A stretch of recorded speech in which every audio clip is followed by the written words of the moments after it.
तो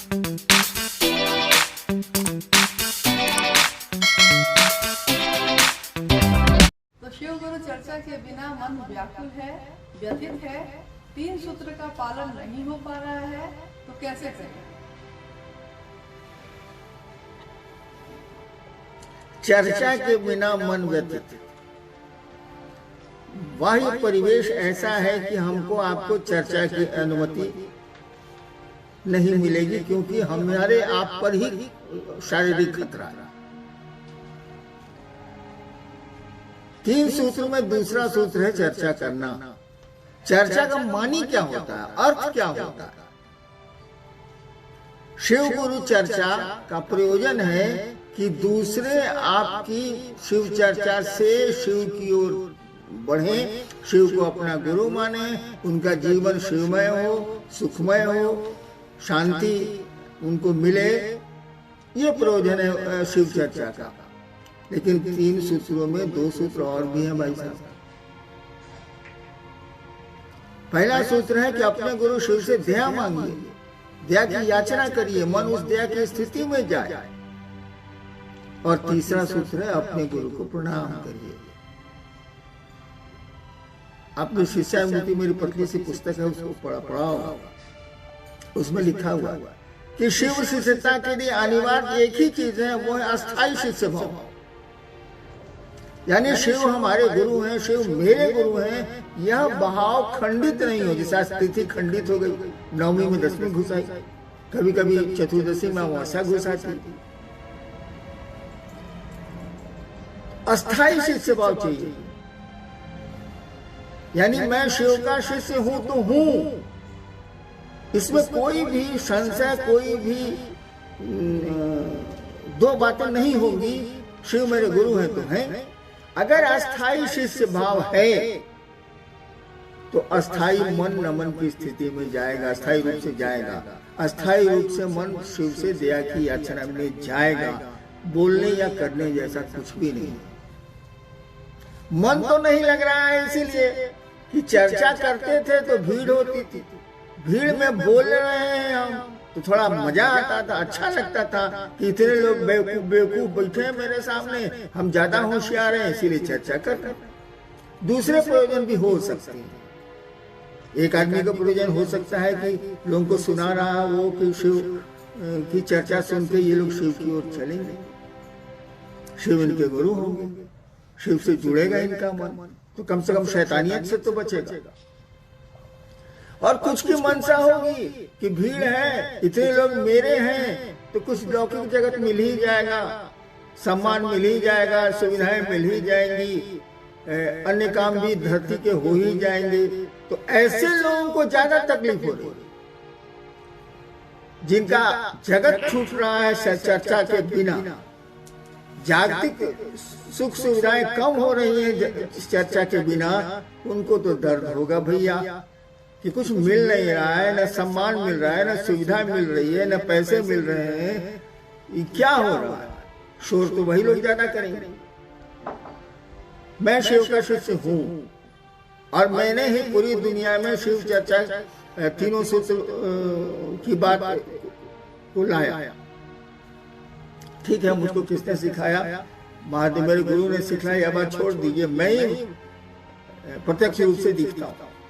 मेरे मन में कभी ऐसा नहीं हुआ कि 6-7 महीने से शिव गुरु की चर्चा मेरे द्वारा बंद है, मेरी शिष्यता का क्या होगा? कभी नहीं आया मेरे मन में, क्योंकि शिव मेरे गुरु है, चर्चा हो या नहीं हो क्या अंतर आता? महादेव मेरे गुरु हैं, जब मौका मिलेगा तो लोगों को शिव की ओर प्रेरित करेंगे। अगर शिव चर्चा बंद होने से आपकी शिव शिष्यता खंडित हो रही है, आपकी शिव शिष्यता कमजोर हो रही है, तो लानत है ऐसे शिव शिष्यों पर। ऐसे शिव शिष्यों को शिव शिष्यता छोड़ देनी चाहिए, यह मेरी राय है। बनारस से एक शिव शिष्य है, उन्होंने कहा है कि शिव शिष्य बहुत दिनों से नमः शिवाय कर रहे हैं, कुछ लोग मना करने पर भी करोड़ों कर चुके हैं, तब भी उन्हें शांति नहीं है और परेशानियों की शिकायत करते हैं। क्यों? परम शांति की पूजा करके भी इतनी अशांति क्यों है? मैंने इतने दिन से नमः शिवाय करते हैं, करोड़ों कर चुके हैं। अच्छा अच्छा, तो परम शांति की पूजा करके अशांति, इतनी अशांति क्यों है? जी, तभी उनको शांति नहीं मिली बोलते हैं।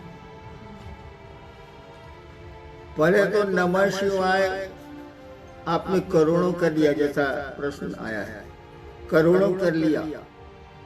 मैं ऐसे लोगों से मिला हूं जिन्होंने अरबों नमः शिवाय किए हैं, और मेरे साथ रहे हैं वो लोग जिन्होंने अरबों नमः शिवाय किए हैं। 24 घंटे यही काम ही करता था, और उसके बाद मैंने देखा उस आदमी को कि आदमी नहीं रह गया, उसका व्यवहार बहुत अहंकारी हो गया था। अंग्रेजी का शब्द इस्तेमाल किए तो वो इडियट हो गया था।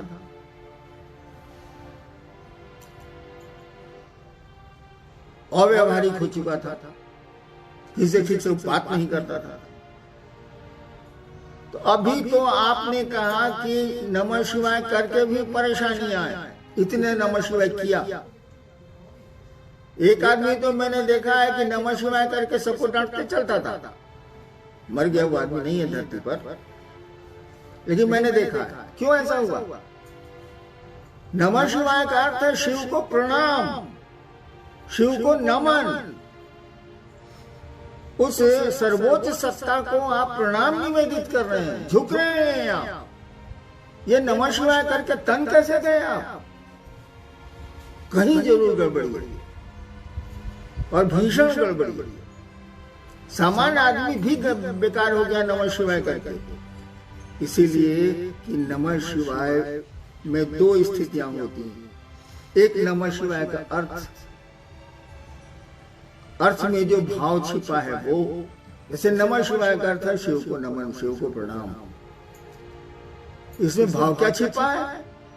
मन आपका झुकेगा भाई साहब। प्रणाम करिएगा किसी को तो मन झुकेगा, बिना झुके भी प्रणाम होता है, खूब होता है। हम लोग लाचारी में धरती पर बहुतों को प्रणाम करते हैं और मन ही मन सोचते हैं कि साल कहां से बेटा गया, आज खाना नहीं मिलेगा।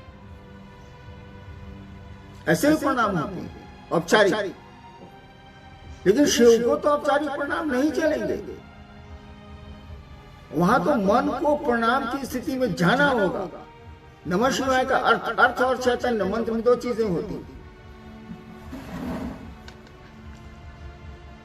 तो नमः शिवाय का अर्थ तो क्लियर है, बहुत हल्की सी संस्कृत है, नमः शिवाय शिव को प्रणाम। लेकिन इसका अर्थ है शिव को प्रणाम, उसके भाव क्या है? रोड पर चल रहा है, कका गोड़ लगता नहीं, अब मने मन सोच रहे साला ककवा कहां से बेटा गया, आज तो नाश्ता नहीं मिलेगा। वाह, ये प्रणाम नहीं है। तो नमः शिवाय में शिव को प्रणाम करने का भाव छिपा है, शिव को नमन करने की स्थिति छिपी है। मन जब शिव को प्रणाम करेगा तो ये झुकना सीखेगा, विनीत होगा। कहा जाता है अकड़ और अहंकार दो चीजें न भक्ति मार्ग में चलती हैं न शिष्यता में चलती हैं। अकड़ और अहंकार से बचना होगा। और चैतन्य, मंत्र में चैतन्य होता है। ये शिव क्या है?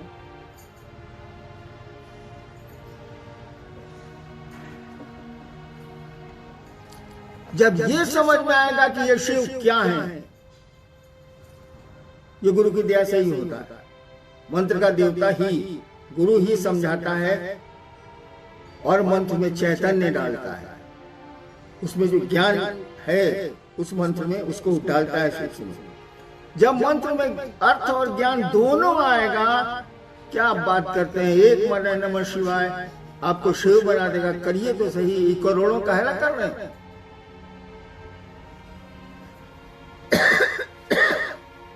हमने कहा ना कि एक माला नमः शिवाय करिए, एक एक दाने पर शिव को प्रणाम करिए। तो हम लोग तो गिनती करते हैं 108 हो गया। माला में तो 108 दाने दिए ही हुए हैं, उसको गिनती क्या करनी? और सांसों पर करिएगा तो सांसों की माला पे तो गिनती का सवाल ही नहीं। और आपकी सांसें भी फिक्स्ड है। हर एक आदमी को तय है कि कितनी सांसें लेगा ये धरती पर।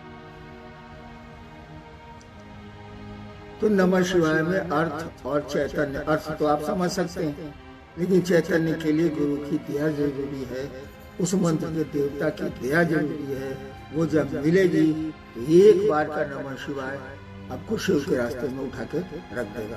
एक बार का नमः शिवाय कहा ही जाता है कि एक बार आपने शिव को प्रणाम कर लिया, निश्चल प्रणाम कर लिया, फिर प्रणाम की जरूरत नहीं है, फिर तो मन परमानेंट अस्थायी रूप से शिव भाव में चला जाएगा। आपने करोड़ों किए हैं, हुआ क्या? नमः शिवाय तो किया आपने, बस करते गए, न अर्थ समझा उसका ठीक से, न मंत्रों का अर्थ दिमाग में आया। कर रहे हैं तो कर रहे हैं, अर्थ जानते हुए भी आप माला पर आपका ध्यान है, और मन धीरे धीरे समझने लगा कि हम तो 1 लाख 2 लाख 1 करोड़ नमः शिवाय कर दिए, साला सामने वाला क्या बोलेगा हमसे। और अहंकार आपको छाया। अहंकार किसी को भी छाएगा तो धरती पर उसके संबंध बिगड़ेंगे, आध्यात्म में तो पूरी तरह बिगड़ जाएंगे। इसलिए याद रखिए भाई साहब, शिव शिष्यता में या भक्ति में अकड़ और अहंकार इसको हटाइए। इसके जब तक ये नहीं हटेगा तब तक आपका नमः शिवाय फलदायी नहीं होगा। वैसे धरती के छोटे मोटे काम हो गए। नेक्स्ट। आरा से शिव शिष्य हैं। आपने कहा आओ चले शिव की ओर, अब तो चल भी रहे हैं, फिर भी परिणाम नहीं है। कष्ट बहुत है, मन भागता रहता है, आखिर क्यों है? जब भी जीवात्मा, जब भी कोई इस धरती पर योनिगत होता है, आता है, वो पेड़ हो, जीव हो, इंसान हो, देवता हो, भगवान हो, जब भी वो योनिगत होगा, पैदा होगा इस धरती पर, तब तो धरती के नियम लगेंगे। उसे सुख भी मिलेगा, उसे दुख भी मिलेगा, और आनंद तो मिलता है मात्र शिव की ओर चलने से, उस ईश्वर की ओर चलने से। जब दुख मिलेगा तो याद रखिए सुख भी मिलेगा, जब सुख मिलेगा तो याद रखिए दुख भी मिलेगा। लेकिन जब आनंद मिलेगा तो उसका उल्टा होता ही नहीं। इसीलिए ईश्वर को कहा जाता है सच्चिदानंद, शिव को कहा जाता है वो ईश्वर है, महेश्वर है, आनंद वही है, उन्हीं के रास्ते में है, उन्हीं की दया पर है। तो आओ चले शिव की ओर किसी ने कहा।